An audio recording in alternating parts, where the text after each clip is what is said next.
दोस्तों नमस्कार। बहुत हरियाणा के बहुत senior journalist Jansatta, Indian express और हरियाणा की राजनीति पर अनेकों किताब लिख चुके हैं और आज भी हर खबर पर उनकी नजर रहती है और कई आईएएस और आईपीएस से उनके अच्छे ताल्लुकात हैं, राजनीतिक लोगों से भी उनके अच्छे ताल्लुकात हैं और हरियाणा के कई दशकों से चुनाव देखते हुए आ रहे हैं।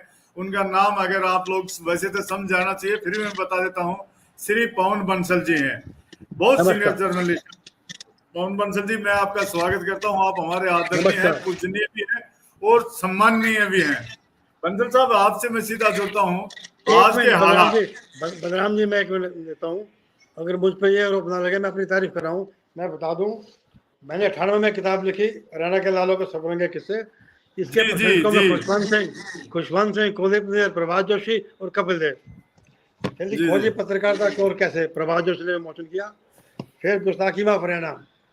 अब आगे जी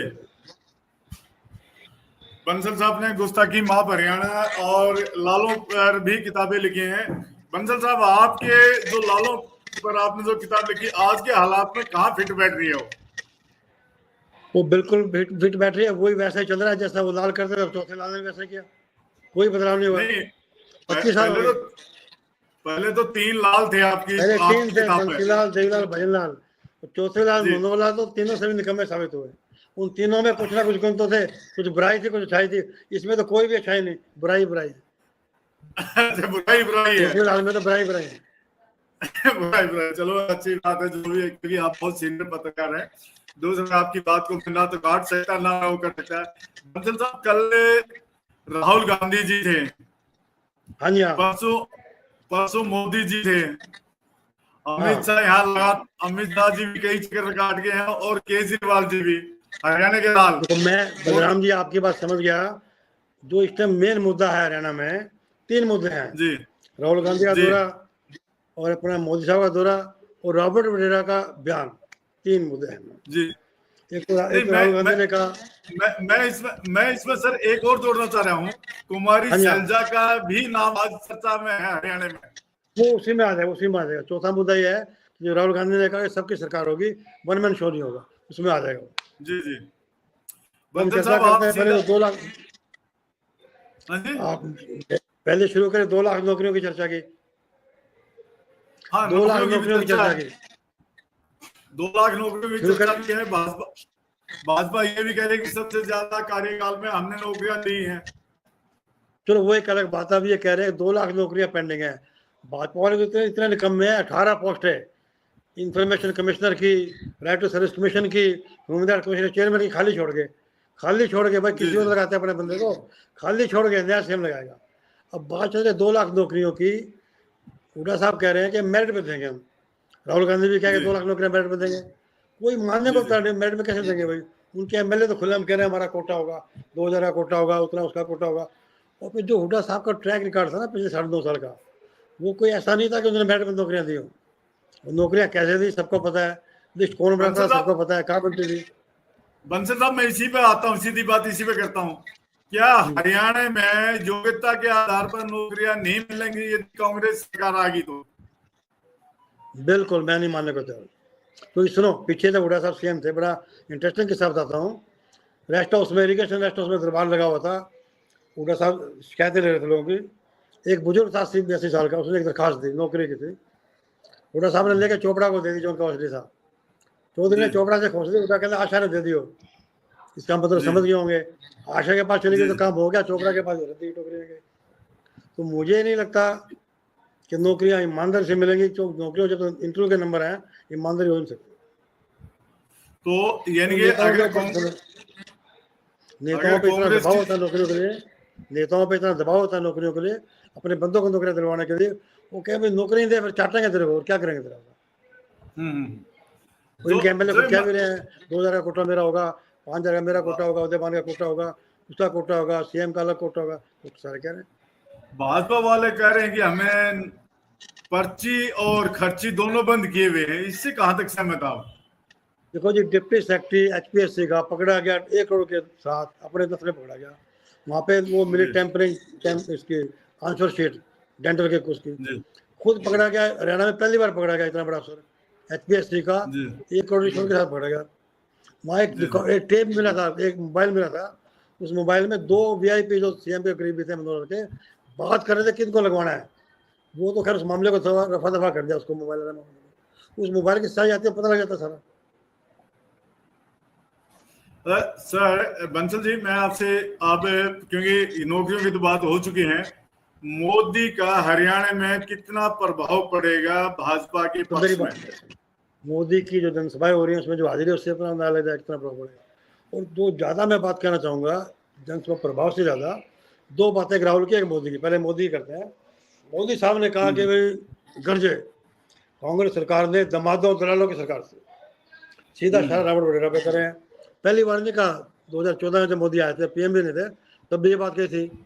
अब 10 साल से आपकी सरकार है, केंद्र में ED आपके पास है, CBI आपके पास है, हरियाणा गवर्नमेंट आपके पास है, कुछ है तो निकालो। अब रॉबर्ट वडेरा ने खुलेआम चुनौती दी, रॉबर्ट वडेरा ने खुलेआम चुनौती दिया मोदी को कि आप प्राइम मिनिस्टर शोभा नहीं देता आपको झूठ बोलना, कुछ मेरे खिलाफ है तो सबूत लाओ। भाई 10 साल हो गए सबूत निकालने में। बात रॉबर्ट वडेरा की भी ठीक है। और गुड़गांव में केस दर्ज था रॉबर्ट वडेरा के खिलाफ। गुड़गांव पुलिस ने, मनोहर लाल CM था, उसको क्लीन चिट दे दी। भाई जब पुलिस ने क्लीन चिट दे दी, आपके CM के क्लीन चिट दे दी, इसका मतलब उस केस में कुछ था नहीं। मोदी साहब फिर भी कह रहे हैं दमादों की सरकार थी, उसकी सरकार थी, दलालों की सरकार थी। ये अलग बात है भाई। रॉबर्ट वडेरा का तो छोटा बड़ा फायदा मिला, और कई नेता कांग्रेस इतने हैं, मैं नाम लेना नहीं चाहता, उनके दामादों ने प्रॉपर्टी के धंधे में अरबों खरबों कमाया। जितने नेता उनके दामादों ने, उनके बेटों ने, भतीजों ने, परिवारियों ने CLU के धंधे में, प्रॉपर्टी में लाखों करोड़ रुपए कमाए। रॉबर्ट तो बेचारा बदनाम हो गया, छोटा मोटा 50-100 करोड़ का फायदा उसको दे दिया। अब एक चर्चा हम करेंगे जो बड़ी शैलजा वाला आपने कहा। काफ़ी समय शैलजा प्रचार में नहीं आ रही थी, उनकी नाराजगी भी जायज़ थी, क्योंकि उनको ना तो टिकटें मिली, उनके खास समर्थक डॉक्टर अजय को भी नहीं मिले, उपेक्षित किया गया। फिर उनके खिलाफ हुड्डा के समर्थकों ने जाति सूचक शब्द भी कह दिए। जी बंसल साहब, सॉरी बीच में कुछ गड़बड़ हो गई थी। बंसल साहब, मोदी जी की जो बात चल रही थी आपकी और हमारे, तो मोदी जी आपने ये भी कहा कि वडेरा जी ने कहा भाई अगर कोई सबूत हो तो मुझे गिरफ्तार करो, मुझे ये करो, सामने लाओ। जी जी। दूसरी बात, जी सर बताइए सर, बोलिए। वडेरा ने कहा कि आप PM हो और PM के लेवल के बंदे को शोभा नहीं देता झूठे आरोप लगाना। आपके पास कुछ है तो लाओ भाई। 10 साल की सरकार में आप ED आपके पास है, CBI है, हरियाणा में आपकी पार्टी की सरकार है। और हरियाणा में जो केस था गुड़गांव में पुलिस में वडेरा के खिलाफ, उसमें गुड़गांव पुलिस ने खुद क्लीन चिट दे दी भाई, फिर क्या बचा? जी जी। अरे बंसल साहब, एक चीज और है, राहुल गांधी जी की रैली में अब मुझे 2-3 चीजें बड़ी देखी हैं। एक तो भूपेंद्र सिंह हुड्डा बहुत कम बोले हैं।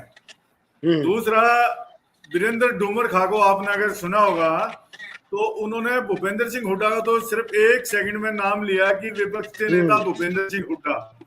और कुमारी शैलजा के ऊपर उन्होंने काफी बोला, ये भी कहा कि अंबाला से भी, सिरसा से भी MP रहे हैं और इनका राजनीतिक तजुर्बा काफी है।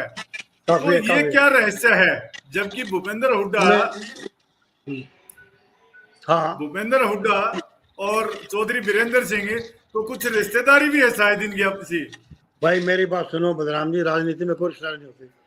बंसीलाल के पोते पोते आमने सामने लड़ रहे हैं इलेक्शन, देवीलाल के परिवार के देवीलाल का सारा परिवार आमने सामने है, कोई रिश्तेदारी नहीं होती कभी। ठीक है, कभी भूपेंद्र सिंह हुड्डा वीरेंद्र का चला हुआ करता था, लेकिन CM बनने के बाद उसका कद बढ़ गया।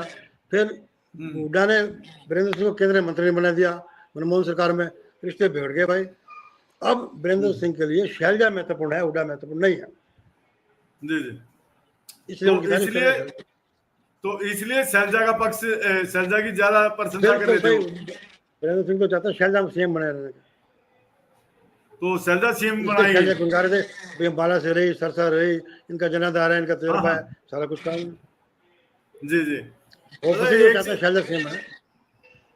बंसल साहब, एक चीज और बताओ, ये जो इंडियन नेशनल लोकदल JJP और बहुत सारे हरियाणा में निर्दलीय प्रत्याशी चुनाव मैदान में है, आपको लग क्या रहा है? मैं सीधा सवाल कर रहा हूँ कि सरकार, जजपा का तो कोई खास नहीं है, पर इनेलो ने जो बसपा से किया ना अलायंस, वो कुछ सीटें ले जाएंगे। जो इंडिपेंडेंट की बात है, कुछ मजबूत है, ये देवेंद्र कादियान है जो गन्नौर से, और सावित्री जिंदल है वो तो स्पॉन्सर कैंडिडेट बीजेपी की, वो तो बीजेपी की बी टीम है भाई। कमल गुप्ता जीत गया तो भी अपना, सावित्री जीत गई तो भी अपनी। उनका बेटा एमपी है पार्टी का, बीजेपी का। माँ कहाँ जाएगी भाई, वो आजाद जीती है वो यहीं पे आएगी। फिर बिजनेसमैन है, 100 फाइलें होती है सरकार के पास। जी जी। तो हरियाणा की राजनीति में लग क्या रहा है सर? देखो मेरी बात सुनो, कुछ टाइम पे ऐसा लग रहा था कि उड़ा ही उड़ा सब कुछ है कांग्रेस में, और लोग जी जी। बीजेपी से तंग है, इसमें कोई दो राय नहीं भाई। सरकार कांग्रेस की आ रही है मजबूरी में, ऐसा नहीं लोग कांग्रेस को पसंद करने लगे हैं, कोई मजबूरी है उनकी, बीजेपी को कांग्रेस हरा सकती है। उड़ा उड़ा लग रहा सब कुछ, उड़ा टिकटें भी 70 देगा 75 देगा। शैलजा के तो खास समर्थकों को टिकट नहीं दी नालंदा से।